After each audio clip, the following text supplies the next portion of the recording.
जनवरी 2025मा भारतको हैदराबादमा एउटा भयावह अपराध सार्वजनिक भयो, जसमा आफ्नै श्रीमानले आफ्नो श्रीमतीको हत्या गरेको खुलेको छ। गुरुमूर्ति र माधवी उनीहरू 13 वर्षदेखि विवाह बन्धनमा बाँधिएका थिए र उनीहरूको 2टा सन्तान पनि थिए। जनवरी 25, 2025मा सग्राती पर्व मनाउन बालबच्चाहरूलाई उनीहरूले आफन्तकोमा छोडेका थिए।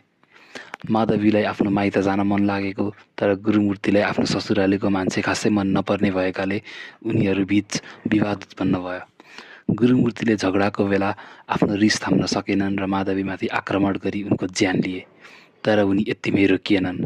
उनी अब सबै सबुतहरू मेटाउन चाहन्थे।